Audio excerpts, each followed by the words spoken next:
Masalah di IKN. Ya, masalah besar di IKN ini sebetulnya sudah kita dengar sejak cukup lama. Bahkan, meski awalnya memang baru beredar di kalangan terbatas, kita sudah mendengar kalau Wakil Kepala Otorita IKN, Pak Doni Rahayu, dia ini sebetulnya sudah beberapa lama mengundurkan diri. Dan bahkan kabarnya dia juga sudah kembali ke perusahaan induknya, yakni Sinarmas Land di Jakarta. Adanya bau busuk dari IKN ini memang sudah lama tercium. Dan akhirnya bau busuk ini nggak bisa ditutup-tutupi lagi. Hari Senin kemarin kita mengawali minggu dengan pengumuman pengunduran diri dari dua pejabat tertinggi di IKN secara sekaligus, secara serentak. Ya, secara mengherankan juga.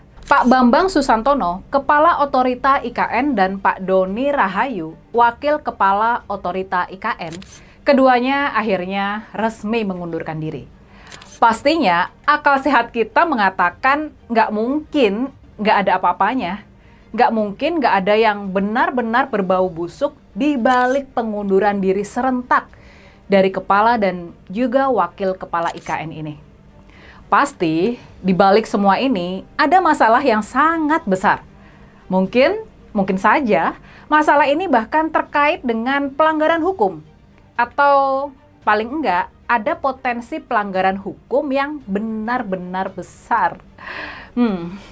Ini benar-benar rumit ya. Pak Bambang Susantono dan Pak Doni Rahayu adalah dua orang dengan latar belakang profesional, bukan politisi. Pak Bambang Susantono memang seorang birokrat yang lama berkarir di Kementerian Pekerjaan Umum. Dia ini seorang insinyur lulusan Universitas California di Berkeley. Sebelum menjadi Kepala Otorita IKN, dia bertugas sebagai Wakil Presiden Bank Pembangunan Asia atau ADB dengan spesialisasi tugas di bidang pengelolaan pengetahuan dan pembangunan berkelanjutan. Sementara itu, Pak Doni Rahayu berlatar belakang seorang arsitek.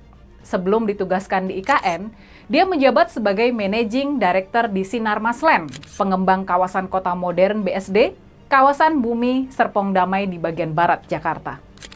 Sebagai profesional dan insinyur tulen, pastinya Pak Bambang dan Pak Doni sadar kalau pembangunan IKN, pembangunan suatu kota baru seperti IKN, sebagaimana pembangunan wilayah lainnya, itu ada tahapan-tahapan dan juga ada standar-standar dan peraturan-peraturan yang harus dipatuhi.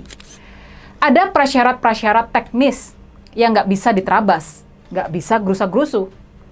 Tapi masalahnya, ini nih yang tampaknya jadi sumber masalah.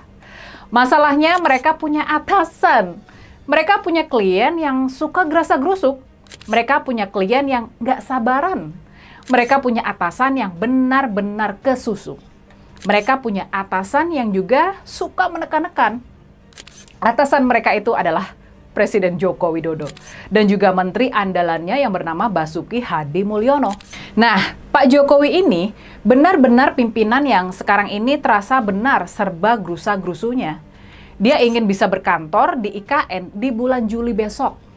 Dan kalau dia sudah berkantor di IKN, itu berarti beberapa menteri dan staf birokrasi pun harus segera pindah. Harus segera terbang ke Pulau Kalimantan. Pertanyaannya sekarang, apakah IKN memang benar-benar siap buat dihuni oleh seorang presiden? Ditinggali seorang presiden dengan segala keribetan protokoler dan pengamanannya. Apakah IKN sudah benar-benar siap? Tampaknya kalau kita mau jujur terhadap kondisi di lapangan, IKN ini sebetulnya sama sekali belum siap. Dan baik Pak Bambang maupun Pak Doni, mereka ini sama-sama sadar soal ini. Sebagai contoh aja nih ya, kabarnya dari selintingan kabar yang beredar, kabarnya di IKN sekarang ini ketersediaan air minum saja belum siap. Dalam perencanaannya, dalam cita-citanya, di IKN ini air ledeng, air dari keran itu harus sudah layak minum seperti di negara-negara maju. Makanya, pipa-pipa ledeng di IKN dibuat menggunakan bahan yang bisa mengalirkan air minum. Tapi masalahnya, air minum tersebut sekarang belum tersedia. Bukan cuma air minum saja, tapi air buat mandi dan bersih-bersih saja masih sulit. Nah, Masalahnya kemudian, konon pipa ledeng buat air minum nggak bisa dialiri air biasa. Dia bisa rusak kalau dialiri air bersih biasa. Dia harus dialiri air yang bisa diminum. Nah, jadi gimana dong? Mungkin ini cuma satu dari banyak masalah. Satu dari beribu masalah yang sedang terjadi di IKN. 1000 masalah yang pastinya bakal bikin pusing kepala para pelaksana pembangunan di sana. Jadi, intinya sih, kita mestinya paham kalau pembangunan IKN ini nggak bisa dipaksa gerusa-gerusu. Kalau gerusa-gerusu, ada standar-standar, aturan-aturan, prosedur, dan prasyarat yang akhirnya mesti diterabas. Nah, tampaknya masalah inilah yang mendorong Kepala Otorita IKN dan Wakil Kepala Otorita IKN akhirnya menyerah. Mereka nggak mau mempertaruhkan reputasi dan kredibilitas mereka atas proses pembangunan ibu kota baru yang serba terburu-buru ini. Bukan cuma masalah reputasi dan kredibilitas saja. Kalau di kemudian hari muncul masalah hukum, bisa dipastikan Kepala Otorita dan Wakil Kepala Otorita bakal jadi pihak pertama yang dimintai pertanggungjawaban. Makanya, sekarang kita bisa paham kan? Kenapa mereka berdua memilih mundur saja?